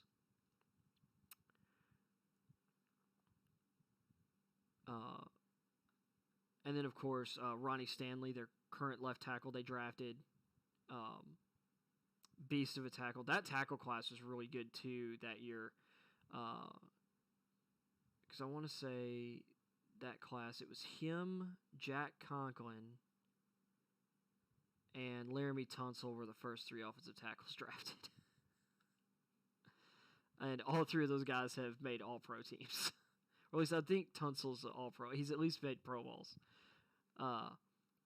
But Stanley and Conklin, both all-pros. Conklin as a rookie with the Titans. I was sad to see him leave in free agency last year, but, and he was great for the Browns this year. Exactly what they needed to help stabilize their tackle spot. Him and first-round pick Jedrick Wills Jr. out of Alabama. But the Ravens, outstanding. And then, of course, Orlando Brown. Like, the Ravens draft offensive tackles, and this offensive tackle class is just so deep. Like, which I kind of see Alex Leatherwood as more of a guard at the next level. But if maybe you see him as a tackle out of Alabama, where he played in college. Leatherwood, I'm not sure if he's even the 10th best offensive tackle in this class. And there are people who see him as an offensive tackle in this class, right? Or more as a tackle than a guard. And he might not be top 10. He might not be top 10. Because there's a lot of guys after like the top 7, 8, where there's a group of like half a dozen guys that are all kind of like could end up there. Or really, I say half a dozen. I'll say there's like 5 guys, not quite half a dozen, but there's like 5 guys past like my top 8 that all are kind of jockeying for like 9 and 10. So this is going to be a deep tackle class. Last year's tackle class was great, and it was pretty deep too, but it was really like you had 4 guys at the very top of the draft who were just head and shoulders elite prospects. And then you had some other like solid guys after that. This year, you have Penei Sewell and Rashawn Slater, and I would also put Christian Darrisaw up there. A lot of people have him more like mid first round grade, maybe sneaks up to like 10, 11, whatever, like, or in terms of, or maybe he goes number 9, whatever. If Denver decide to get a tackle and Slater and Sewell are already off the board. Or maybe he's at 10 to the Cowboys because they decide Tyron Smith's starting to have some injury issues. Like, so maybe we'll start, guy off at guard, or maybe kick Smith into guard. But I like Darrisaw right there. I think Sewell's the number 1. Slater is a heck of an athlete, and he jumped up my board with his pro day performance. You don't see guys over 300 pounds running like 4 or in the 4.8s very often, especially not on the offensive line. You don't see guys as nasty or like nasty offensive linemen like Slater running what was a 4.84 or a 4.88? I think it was a 4.88 40. Like, what? It's stupid. Like, it's dumb. And I think he had like 33, 34 reps on the bench. Like, this guy's legit and his tape's great. He did opt out of 2020, but his tape is awesome. Like, this guy will he'll push like a lineman or a defensive lineman off the line of scrimmage and target a linebacker, and he will hit that catch that linebacker with the backside of that defensive lineman, take 2 guys out, shuck the defensive lineman, and go after a safety on the same run play. Like, the guy is fun to watch. Then you've got like Christian Darrisaw, number 3 tackle for me. It's like I'm seeing a lot of people have Sam Cosmi at number 4. Coming into the year, I think. Oh, well, and a lot of people had him as the number 2 tackle in the class coming into the year. But he didn't have a great year at Texas this year. I thought Cosmi struggled a little bit.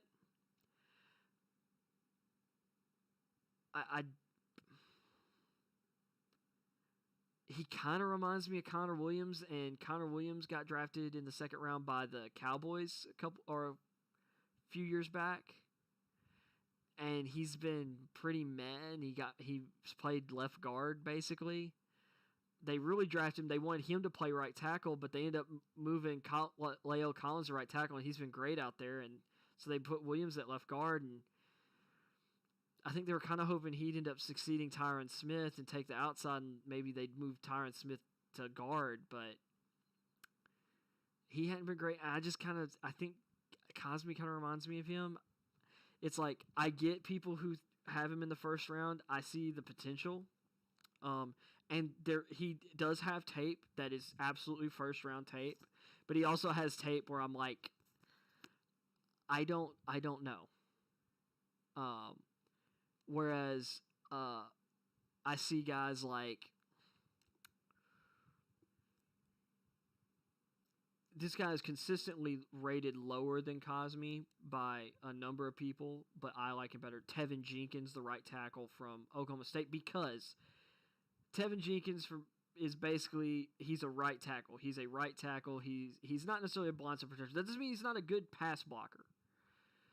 But this guy is a run blocking, road grading beast of a dude.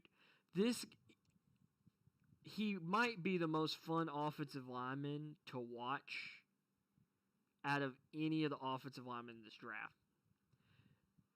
Watching this guy destroy people in the run game is one of the most fun, like, film rabbit holes you can go down.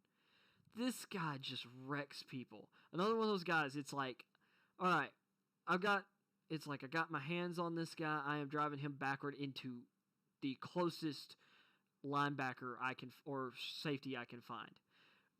Or Jenkins just pancakes the dude and then takes out someone else.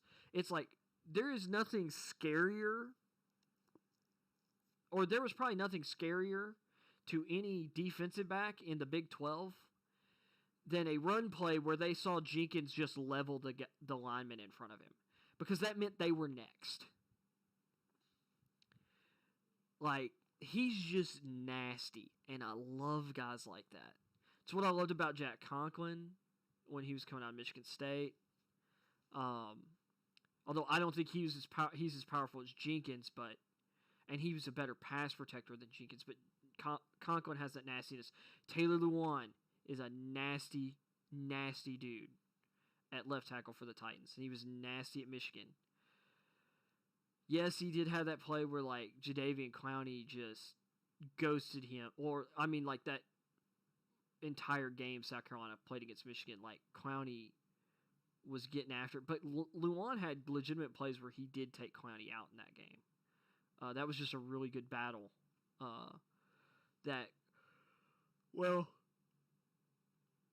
Offensive linemen doing their job, especially in pass protection, tends to go unnoticed. And that's kind of by design. If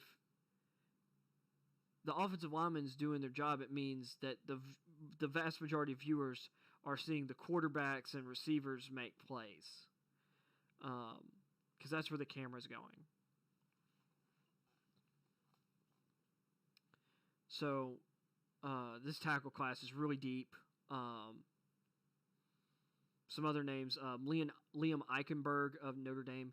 He's probably also a right tackle, but I don't know. He could probably play either side. And honestly, most of these guys can play either side. Jenkins could turn out to be a great left tackle if people gave him the chance, but it really doesn't matter as much today. Really, to me, it matters more which side did they play in college, and understanding, like, because they're probably more comfortable sliding in that direction. Because there is a difference, very obviously, in moving to your left and moving to your right. And if you, for anybody listening who's done anything with guns, depending on your handedness with your shooting, like, or your dominant eye, you're going to be more likely to shoot with whatever hand. I'm a right-handed, like, shooter playing basketball, throwing the football, or whatever. And I have tended to shoot right-handed, but I'm left eye dominant, and I've found that I'm really a better shot when I line up on my left eye with a handgun. It's it's not really that comfortable to do that with a rifle for me. I prefer right-handed. I'm sitting here doing hand motions, talk with my hands. But I definitely prefer running my handgun and aiming with my left eye because I'm left eye dominant. So what that does is you create habits and you create ways of looking at things in front of you.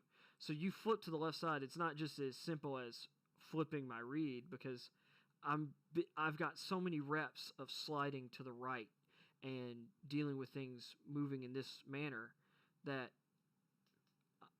this is like moving the opposite direction is just a total. It can cross your wires. Now, obviously, you can train to like unthink that way, or you can become a master of doing both things. But in a lot of schemes, there's a difference in your responsibilities between right tackles and left tackles, especially on play action, because most runs tend to go towards the right side, just typically, because that's typically the strong side of your formation. In single tight end sets, tight end most of the time tends to line up to the right side.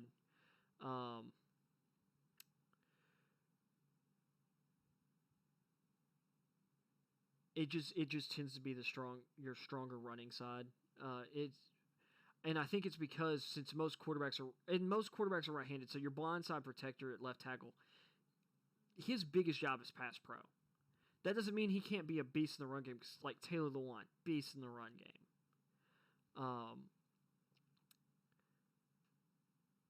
Ronnie Stanley is really great in the run game. Guys like Joe Staley, Trent Williams are great in the run game. Tyron Smith's great in the run game.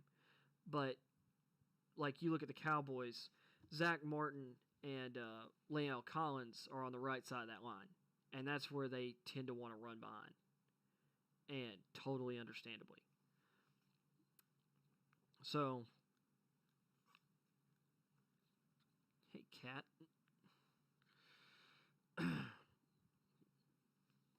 But yeah. But yeah, so you've got like Liam Eichenberg of Notre Dame. Like to me, like there's the top three. There's Sewell, Slater, Darisaw. Then you've got this next group that's Cosme, Jenkins, Eichenberg, Jalen Mayfield of Michigan are your 4 through 7, basically. I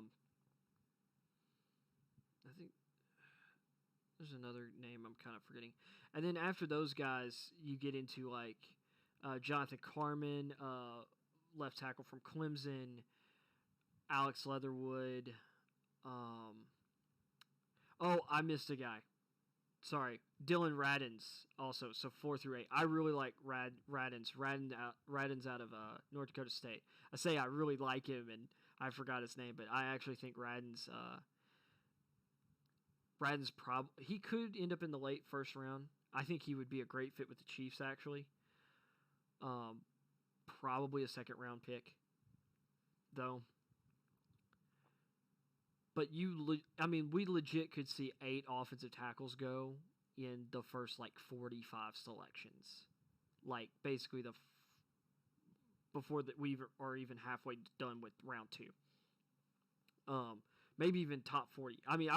It would not surprise me with this class if teams just decided, look, we just got to get these guys because they're worth it. And there's 8 offensive tackles off the board in the first 40 picks. Because everyone needs tackles. You need to protect your quarterback. You need to be able to block in the run game. Everyone could use an upgrade at that position.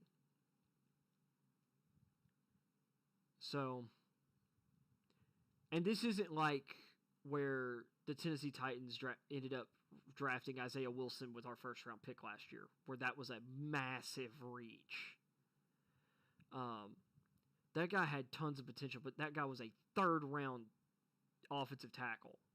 Really, I thought he was Maybe he's a right tackle. Maybe he gets his pass blocking up, like his footwork up to where he can be solid in pass pro and be a right tackle. But I thought he was a guy who's going to have to kick inside the guard.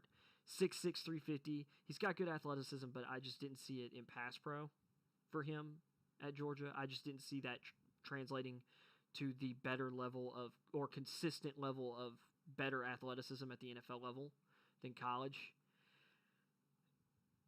And then the Titans wasted a first-round pick on him. And then we traded him to the Seahawks because of all of his issues. We got a 7th-round pick for him. What a waste. We would have been better off just flat out trading our first-round pick for like a pick this year. Like just a first-round pick this year. A future first. Just trading that pick at the time to anyone who just wanted to move up. And we would be better off than where we are right now. It's insane. Just trading our 1 year's first round pick for a future one. Like we wouldn't have been out anything. Like, gosh darn. But that's what happens when that's what happens apparently when you evaluate a guy and you have interviews with a guy, and then everything he does after you draft him flies totally opposite in the face of your entire character evaluation up to that point, which stands to reason. Does that mean that you're bad at interviews and at judging people's character? Or is that guy just insanely good at fooling people? Although there were concerns with him like coming into the draft process anyway, so does seem kind of weird because I've heard conflicting reports that there were people who had red flags on him during the pre-draft process, but we were fine with him. We thought we were getting like this great guy, and then run-in with the cops, and then a DUI, which led to a second run-in with the cops, where you're doing donuts while drunk and slammed into a wall. Thank God he didn't hurt anybody. I mean, for real, thank the Lord on high. And this happened also like right around the time I lost a close friend to a drunk driver. And so, you know, I could care less if this guy succeeds. Like, obviously, you know, you want people to have some redemption, but the way he's acted since,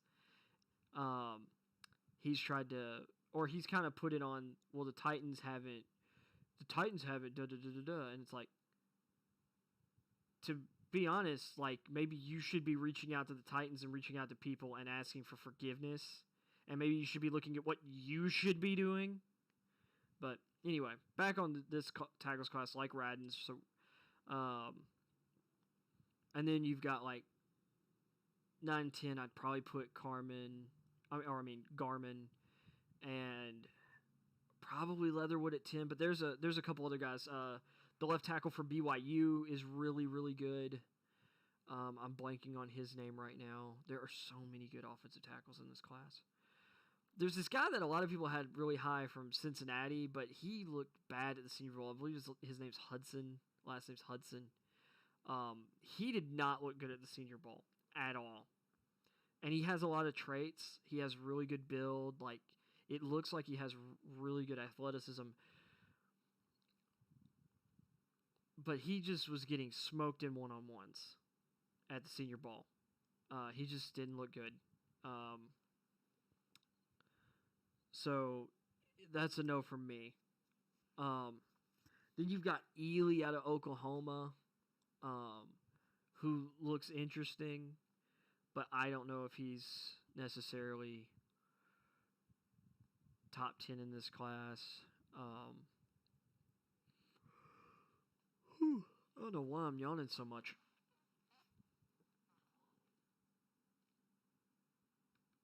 Let's see.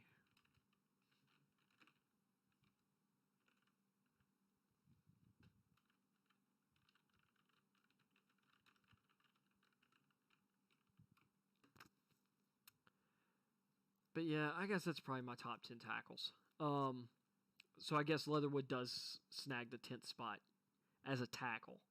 But really he's more of a guard. I still think he's more of a guard. Um, and there's a decent like interior line class too. Some guys that I really like. Because there's some people who have Slater. They think it's like, well, if he doesn't work out at tackle, he'll be an all-star offensive guard. Which that's kind of how like Zach Martin was, and Joel Bitonio. Bitonio was a tackle in college, moved to guard for the pros. He's played some tackle too for the Browns, but them getting good tackles has moved him back into guard, and he's much better there. But you've got Trey Smith out of Tennessee. You've got Wyatt Davis out of Ohio State. But something about watching and really getting into the Ohio State-Indiana tape,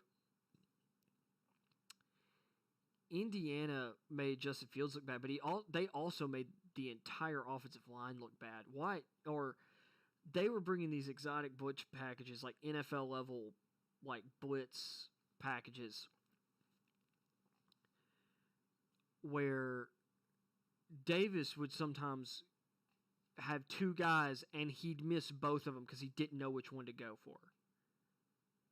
I mean, they made him look really bad, and especially because he's not very quick. He's very powerful.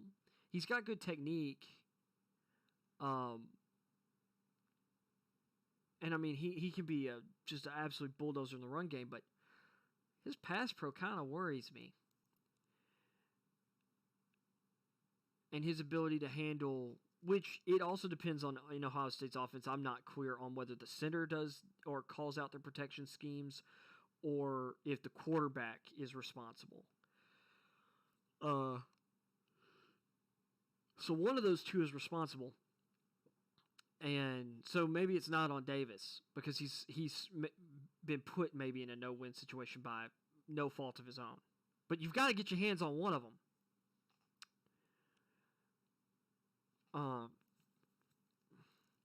And there were some times where he was thinking he had another guy, but the right tackle took that guy. And so he ends up leaving a guy free, and the right tackle leaves another guy free. So, like, they ended up accidentally double-teaming a guy and leaving two guys free. So that Indiana tape was very concerning for a couple different Ohio State draft prospects, because that game in particular has really exacerbated some of my concerns with Justin Fields moving forward. Justin Fields is a great quarterback prospect, don't get me wrong. He's got great accuracy, great deep ball, great arm talent. He's great at, he can bail out of the pocket and get you yards. And he's built very strong. He's like 6'3", maybe a little over 6'3", like 230. But that game, there were times where it's like, the read's right there in front of you and you're looking at it, and then you just wait too long to make the throw.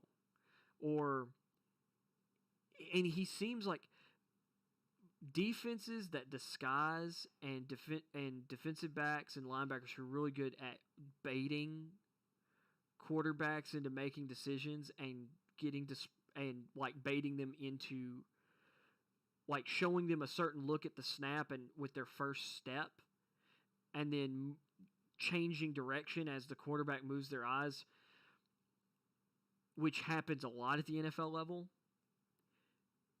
That seems to be Justin Fields' kryptonite. And that's a red flag. And it showed up on the Northwestern tape. And Alabama did a little bit of that to him, but not as much as those two teams. But Indiana and Northwestern are really great teams, but for the most part, their teams have not historically had the talent, and they don't have like the talent on their roster that Ohio State has. Yet they were able to give them, or just like slow their passing, or just ruin their passing games. Now against Indiana, Fields did have some good throws in that game, but there was some decisions that were just horrendously bad. Like, horrendously bad. Which some of that stuff, like one of them I'm like, that's just a bad decision. Like, you can work that one out. But that guy played 4, like, quality teams this year. He looked bad. He looked awful against Indiana. He looked useless against Northwestern.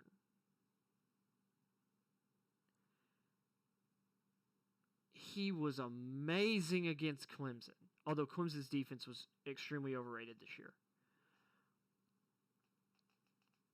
And then he looked meh against Alabama. I don't like that, especially with the talent he had at his disposal in terms of receivers, running backs, offensive line. Like, guy's got blue chip talent everywhere. But I also give credit to Indiana and Northwestern. Like, those two teams' defenses. Indiana has a safety. I want to say his last name is Johnson, who his tape from that game is like Ed Reed. I'm not saying this guy is going to be Ed Reed in the NFL. That's not the quote here. But this Johnson dude was playing mind games with Fields and winning all game long. And even in like the run game, Johnson was everywhere. He was reading everything. This guy, man, I'm telling you, I'd want him on my team. Like, he looks like he can do everything. And there was another play where they ran like an all-out corner blitz. And so Ohio State runs a lot of option routes. So, like, another thing with Fields, some people are using, like, with some of his recognition on different things, like being late or being behind, is Ohio State has their receivers run a bunch of option routes, so against different coverages. So the quarterback, to some degrees, is playing a little more reactionarily.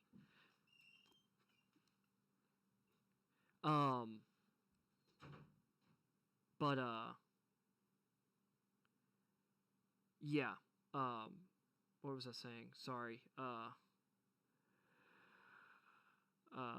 had someone come to my door. But yeah, his name's Johnson, and oh goodness, I wish I could remember his first name. His tape was just great, is all I'm going to say. But he rotates on this blitz. They bring the corner, they bring the house off that side. So the receiver is headed off downfield, and he doesn't just run straight to the defender, but he covers across from the middle of the field, like rotates over, like he doesn't start rotating before the snap really. And he shuts this receiver down. The receiver runs a dig, and then he keeps close on him. And Fields gets the ball out to a different guy. And I just thought it was just amazing coverage play by Johnson on the play, like the way he rotated. So, really looking forward to him when he comes to the draft. I don't think he declared this year, but I think he should be in the draft next year. But that guy was all over the field on that Ohio State tape. There was like early in the game, it was like out of the first 7 plays, he was integral, or he popped out on the film on like 6 of the 7 plays. It was insanity.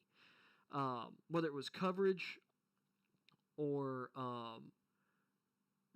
playing the run, and it seemed like he was always at the ball at the end of the play.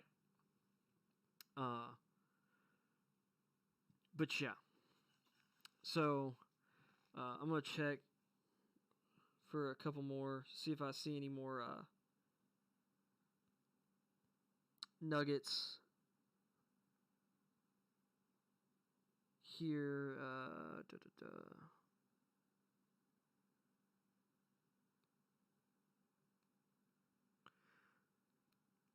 The Chargers have signed All-Pro center Corey Linsley of the Green Bay Packers, well, formerly of the Green Bay Packers, to a 5-year deal worth $62.5 million. That is the biggest contract for a center in history. And I honestly want to say it's by like a country mile. That's over $12 million a season. So that's big. That's a big contract for the Chargers there. I am certainly a fan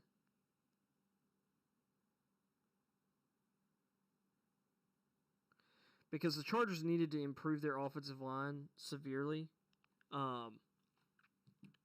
which I think at their pick, they have pick 13 in the first round. They absolutely should be praying that Christian Darrisaw is available. I think that is the perfect pick for them at 13. So let's see, what time is it? It's 4:50. I've been going for about 2 hours now. I think I'm probably gonna wrap up this inaugural Blind Eye Live. So thank you for anyone who's still with me. Thank you to everyone who is watching this after the fact, who tuned in or is finishing this up after, maybe you dropped out. Thank you for watching the inaugural thing, as I've kind of been working some little technical difficulties and working on my stuff. I really appreciate it. And be ready for more. I will be live tomorrow at 2 o'clock. And I will be live again probably Thursday as well. I'm planning on doing at least 3 shows a week. I am busy on Wednesdays, but